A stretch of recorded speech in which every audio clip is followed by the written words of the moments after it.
Hello everyone, welcome on your YouTube channel Raj study point. आज मैं आपको पढ़ाऊंगी EVS. अगर आप सीटेट एग्ज़ाम की प्रिपरेशन कर रहे हैं तो उसके लिए ये वीडियो बहुत ही हेल्पफुल रहेगी। जो मैं वीडियो ये आपको पढ़ा रही हूँ इस वीडियो में वो सीटेट एग्ज़ाम के पॉइंट ऑफ व्यू से ही है। अगर आप सीटेट एग्ज़ाम की प्रिपरेशन कर रहे हैं जो उसमें ईवीएस पूछी जाएगी उसी के लिए ये वीडियो हेल्पफुल रहेगी। ठीक है।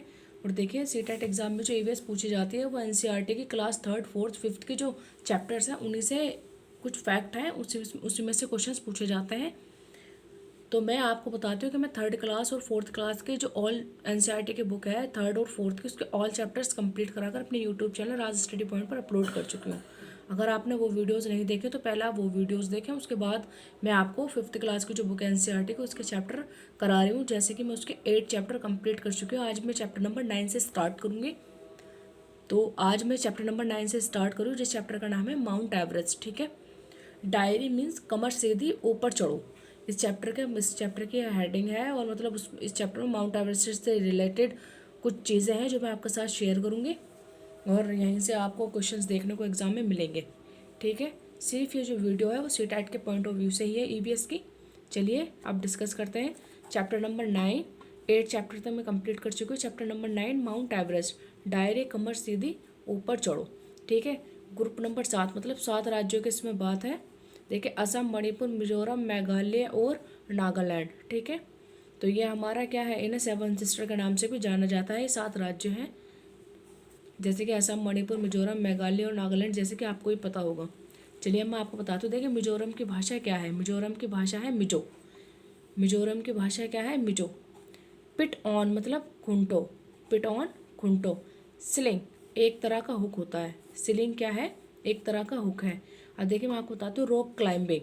जैसे कि पूछा जाता है रॉक क्लाइंबिंग क्या है, तो रॉक क्लाइंबिंग है चट्टानों पर चढ़ना। ठीक है। टेकला गांव लगभग 1600 मीटर की ऊंचाई पर था। टेकला गांव कहाँ था, लगभग 1600 मीटर की ऊंचाई पर था। अब अब मैं आपको आगे की बात बताती हूँ। अभी वापस उतरना बाकी था जिसे पर्वतारोहण की भाषा में रैपलिंग कहते हैं। देखिए पर्वतों पर चढ़ना मीन्स रॉक क्लाइंबिंग। चट्टानों पर जो चढ़ते हैं रॉक क्लाइंबिंग कहते हैं और जब उससे नीचे उतरते हैं तो उसको क्या कहते हैं, रैपलिंग। क्या कहते हैं, जब हम चट्टानों के ऊपर चढ़ रहे हैं तो उसको कहेंगे हम रॉक क्लाइंबिंग और जब हम वहाँ से वापस नीचे उतर रहे हैं तो उसको कहते हैं रैपलिंग। देखिए अभी वापस उतरना बाकी था जिसे पर्वतारोहण की भाषा में रैपलिंग कहते हैं। अब मैं आपको बताती हूँ बचेंद्र पाल। जैसा कि आपको पता है बचेंद्र पाल के बारे में कि बचेंद्र पाल मतलब उन्होंने क्या करा, माउंट एवरेस्ट पर चढ़ी थी, किस राज्य के थी, कौन से मतलब किस राज्य में कहाँ से वो बिलोंग करती थी, कौन से गांव की थी। तो आज मैं आपको बचेंद्र पाल के बारे में सब कुछ बताऊंगी। बचेंद्र पाल जो थी वो कौन थी कि वो माउंट एवरेस्ट पर चढ़ी चढ़ी थी। ठीक है। तो आज उन्हीं के बारे में जो भी इंपॉर्टेंट फैक्ट है वो मैं सब आपके साथ डिस्कस करूंगी और आई होप कि आपको बहुत ही अच्छे से समझ में आया। कुछ देखें समझने का इतना टफ है भी नहीं, बहुत ही इंटरेस्टिंग फैक्ट है जो सिर्फ 2 से 3 बार आप वीडियो देखोगे और आपके माइंड में फिट हो जाएंगे।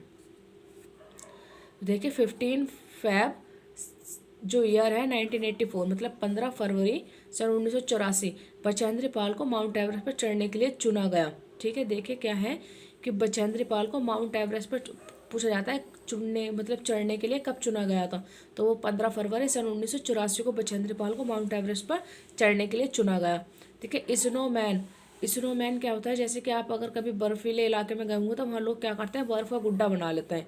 तो स्नोमैन किसको कहा जाता है, बर्फ़ वाला गुड्डा, स्नोमैन। ठीक है। और बचेंद्र पाल को माउंट एवरेस्ट के लिए कब चुना गया था, तो 15 फरवरी 1984 को। आई होप कि जितनी बातें मैंने आपको बताई बस 1 से 2 बार आप देखिए आपको समझ में आएंगी। ये बहुत सिंपल सी फैक्ट है जो आपके माइंड में यूँ ही फिट हो जाएंगे। चलिए आगे डिस्कस करती हूँ। चलिए मैं आगे आपके साथ डिस्कस करती हूँ। देखिए जैसा कि मैंने आपको बताया कि हम किसके बारे में पढ़ रहे हैं, माउंट एवरेस्ट, और उस पर बचेंद्र पाल जो चढ़ी थी उनको कब चुना गया था, उनका जन्म कब हुआ, वो किस गांव के रहने वाली हैं और कैसे एक टीम के साथ वो माउंट एवरेस्ट पर चढ़ी। नेपाल में माउंट एवरेस्ट को क्या कहा जाता है, मैं आज आपके साथ ये सारी बातें डिस्कस करूँगी। देखिए बचेंद्र पाल का जो जन्म हुआ है वो 24 मई 1954 मतलब 24 मई 1954 को वर्तमान उत्तराखंड के उत्तरकाशी के नाकुरी गांव में हुआ था। क्या बोला मैंने कि 24 मई 1954 को वर्तमान जो उत्तराखंड के उत्तरकाशी के नाकुरी, कौन से गांव में हुआ था, नाकुरी गांव में हुआ था।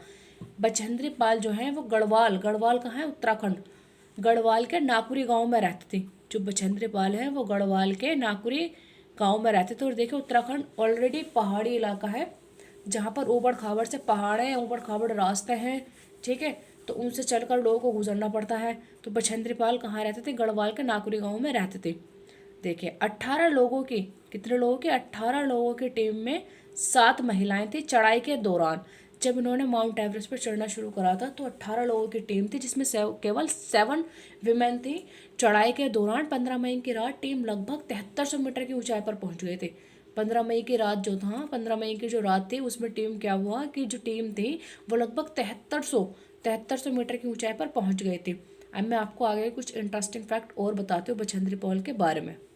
आई होप कि आपको यहाँ तक अच्छे से समझ में आ रहा हो। समझने के लिए कुछ नहीं है, बस जानने के लिए इंटरेस्टिंग कुछ फैक्ट हैं जो आप जानोगे और आपको अच्छा लगेगा जानकर। देखिए बछेंद्री पाल, बछेंद्री पाल ने 23 मई 1984 को दिन में 1:07 पर 8900 मतलब ने 23 मई 1984 को दिन में 1:07 पर 8900 मीटर ऊंची जो चोटी थी माउंट एवरेस्ट की, जो 8900 ऊंची चोटी है माउंट एवरेस्ट की, उसमें उसे नेपाल में क्या कहते हैं? नेपाल में माउंट एवरेस्ट की जो चोटी उसको सागर माता के नाम से जानते हैं। नेपाल में सागर माता, मतलब उन्होंने क्या करा था कि 1:07 पर एवरेस्ट पर कदम रख दिया था। कब रखा था? ये कौन सी तारीख है? 23 मई 1984। आपको उस तरीके से याद होना चाहिए। देखिए 23 मई 1984 को इन्होंने माउंट एवरेस्ट पर 1:07 दिन में, मतलब ये दिन में 1:07 पर माउंट एवरेस्ट पर कदम रख दिया था। और इनका जन्म भी देखिए मई में ही हुआ था, 24 मई 1954 को, ठीक है। कहाँ हुआ था? उत्तरकाशी के नाकुरी गांव में हुआ था। और इन्होंने माउंट एवरेस्ट पर वो पैर कदम कब रखा था? तो वो रखा था 23 मई 1984 को, ठीक है। इन्होंने दोनों ही काम देखे मई मई में हुए हैं। अब मैं आपको आगे बताती हूँ कि क्या है। बछेंद्री पाल के साथ उनकी एक साथी भी थी, परंतु चोटी पर 2 लोग एक साथ खड़े होने की जगह नहीं थी। देखें बछेंद्री पाल के साथ उनकी, जैसे कि मैंने ये बताया था 18 लोगों की टीम, तो उसमें 7 महिलाएं थी। तो जब बछेंद्री पाल ने 1:07 पर माउंट एवरेस्ट पर कदम रखा था तो वहां पर 2 लोग एक साथ खड़े नहीं हो सकते थे उस चोटी पर। उसमें क्या था कि 2 लोगों के साथ एक साथ खड़े होने की जगह नहीं थी, तो सिर्फ बछेंद्री पाल ही उस पर चढ़ गए थे, ठीक है। अब मैं आपको आगे बताती हूँ। देखिए 43 मिनट तक बछेंद्री पाल दुनिया की सबसे ऊंची चोटी पर रही। और आपसे अगर पूछा जाए कि कितने मिनट तक वो कॉन्टिन्यूसली उस चोटी पर खड़े हैं, तो वो टाइम था 43 मिनट्स। 43 मिनट तक बछेंद्री पाल दुनिया की सबसे ऊंची चोटी पर रही। इसके साथ ही बछेंद्री पाल भारत की प्रथम और संसार की 5वीं ऐसी महिला बन गई जिन्होंने एवरेस्ट पर कदम रखा, ठीक है। मैंने आपको क्या बताया कि जो बछेंद्री पाल है वो भारत की पहली लेडी है ऐसी जो माउंट एवरेस्ट पर चढ़ी। बछेंद्री पाल भारत की ऐसी पहली लेडी है जो माउंट एवरेस्ट पर चढ़ी और लगभग 43 मिनट तक सबसे ऊंची चोटी पर रही, ठीक है। और वो संसार की ऐसी कौन सी लेडी है? संसार के 5वीं ऐसी महिला बन गई थी। भारत की तो पहली है, लेकिन पूरे वर्ल्ड की बात करूँ तो उसमें वो 5वीं है जिन्होंने माउंट एवरेस्ट पर कदम रखा। और कितने बजे रखा था? दिन में 1:07 पर। और लगातार वो 43 मिनट तक उसी चोटी पर ऐसे ही खड़ी रही, ठीक है। बछेंद्री पाल को गाइड करने वाले ब्रिगेडियर सिंह, उन जो जिन्होंने बछेंद्री पाल को गाइड किया था वो कौन थे? ब्रिगेडियर ज्ञान सिंह थे। कौन थे? बछेंद्री पाल को गाइड करने वाले ब्रिगेडियर ज्ञान सिंह थे। आई होप कि जितना मैंने आपको बछेंद्री पाल के बारे में यहाँ तक बताया कि उनका जन्म कहाँ हुआ, कब उनको पहाड़ पर चढ़ने के लिए, माउंट एवरेस्ट की चोटी पर चढ़ने के लिए चुना गया, और मतलब बर्फ वाले गुड्डे को स्नोमैन कहते हैं, जैसे कि और जो चीज़ें हैं, जैसे कि टैकला गाँव कितनी ऊंचाई पर था, लगभग 1600 मीटर, ये सब चीज़ें मैंने आपके साथ डिस्कस किया है। जैसे कि मिजोरम की भाषा क्या है? मिजो है। 7 सिस्टर्स के बारे में आपके साथ डिस्कस किया है जो नॉर्थ ईस्ट में पड़ती हैं, मतलब जैसे कि असम, मेघालय, मणिपुर, मिजोरम, त्रिपुरा, ये 7 सिस्टर्स के नाम से जाने जाते हैं और नॉर्थ ईस्ट के राज्य हैं 7, ठीक है। और मैंने आपको बताया कि बछेंद्री पाल के साथ पूरी टीम किस तरह से गई थी। बछेंद्री पाल का जन्म कहाँ और कौन से गांव में हुआ था वो भी डिस्कस किया। बछेंद्री पाल ने मतलब कितने मिनट पर माउंट एवरेस्ट, जिसको नेपाल में सागर माता के नाम से जाना जाता है, उस पर कदम रखा, कितने मिनट तक वो वहाँ रही, ये सारी बातें मैंने आपके साथ डिस्कस की हैं। आई होप कि बहुत ही इंटरेस्टिंग फैक्ट आपको अच्छे तरीके से समझ में आए होंगे। चलिए अब आगे की और डिस्कस करते हैं। देखिए जितना इम्पोर्टेंट उसमें था, जितना भी इंटरेस्टिंग फैक्ट थे, मैंने माउंट एवरेस्ट से रिलेटेड सब आपके साथ डिस्कस किए हैं। अब वो चैप्टर में जो भी था उससे बाहर एक क्वेश्चन आपको देखने को नहीं मिलेगा, सभी मैं आपके साथ डिस्कस कर चुकी हूँ। अब चलते हैं चैप्टर नंबर 10 की तरफ, जैसे कि बोलती इमारतें, गोलकोंडा। अब मैं आपको गोलकोंडा के बारे में बताती हूँ। ये चैप्टर है बोलती इमारतें। देखिए बुर्ज दीवार से ज़्यादा ऊंचे हैं। बुर्ज उस ये गोलकुंडा एक मतलब महल, एक वो है किला, और उसके बारे में आपको बताती हूँ। देखिए ये जो किला है इसमें क्या था कि जो बुर्ज हैं वो दीवार से ज़्यादा ऊंचे हैं। इस किले की बाहरी दीवार में 87 बुर्ज हैं। जो ये किला है गोलकुंडा, इसकी जो वो हैं बुर्ज हैं वो मतलब दीवार से ज़्यादा ऊंचे हैं, और उसमें क्या है इस किले के बाहरी दीवार में 87 बुर्ज हैं। अब देखें सन 1518 से, सन अगर मैं बात करूँ 1518 से 1687 तक यहाँ कुतुबशाही सुल्तानों ने एक के बाद एक राज किया। आपको पता ही है कि जो महल किले होते हैं उसमें जो शासन किया है, राज्य किया है, वो किसने किया है, राजाओं ने किया है। ठीक है, तो देखे सुल्तान मतलब जैसे कि सन 1518 से 1687 तक यहाँ कुतुबशाही सुल्तानों ने एक के बाद एक राज किया। उससे पहले सन 1200 में ये किला मिट्टी का बना था और यहाँ दूसरे राजाओं का राज था। आपको पता ही है किलों में तो ऐसे ही रहा कि एक के बाद एक राजा का शासन रहा, एक के बाद एक सुल्तान ने वहाँ पर राज्य किया है।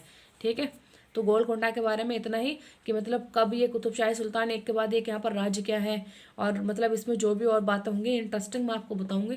जैसे कि नक्शा, नक्शा आपको पता ही है, मैप। नक्शे में 1 सेंटीमीटर ज़मीन पर, देखें जो ये हम मैप देखते हैं जैसे कि इंडिया का मैप आप देख लो या कोई भी वर्ल्ड मैप वगैरह उठा लो, तो देखिए नक्शा मैप, नक्शे में 1 सेंटीमीटर ज़मीन पर 110 मीटर की दूरी दिखाता है। अगर नक्शे में कोई चीज़ 1 सेंटीमीटर की दूरी दिखा रही है, कितने की, 1 सेंटीमीटर की दूरी दिखा रही है, तो वो रियलिटी ज़मीन में कितना दिखाएगी, 110 मीटर की दूरी दिखाएगी, 110 मीटर की। ठीक है, 1 सेंटीमीटर नक्शे में ज़मीन पर 110 मीटर की दूरी के बराबर होता है। ठीक है, अब मैं आपको बताती हूँ तोप का इस्तेमाल। देखिए तोप का इस्तेमाल कैसे और कब किसने किया। देखिए तोप, तोप जो होती है जो एंशियंट टाइम में यूज़ की जाती थी राजा महाराजाओं के द्वारा। देखिए तोप का इस्तेमाल कैसे होता है, औरंगजेब ने किया था तोप का सबसे पहले इस्तेमाल, किसने किया था, औरंगजेब ने। औरंगजेब ने क्या था, औरंगजेब बादशाह की पूरी फौज बंदूकों और तोपों के साथ यहाँ सुल्तान महल हमला करने आई थी। सुल्तान महल जो मैंने भी आपको बताया गोलकोंडा, ये जो किला था, मतलब इसमें इस किले की जो दीवारें थी यहाँ पर जो औरंगजेब की जो फौज थी वो हमला करने के लिए आई थी। देखिए मैंने आपको बताया सबसे पहले तोप का इस्तेमाल औरंगजेब ने किया था, और इसी की पूरी फौज सुल्तान महल पर हमला करने के लिए आई थी, क्योंकि मैंने आपको बताया कि गोलकोंडा में सुल्तान ने भी मतलब शासन किया है, राज्य किया है सुल्तान ने। ठीक है, तो देखिए पर वह किले में घुस भी नहीं पाई, उसकी पूरी सेना 8 महीने तक बाहर बैठी रही।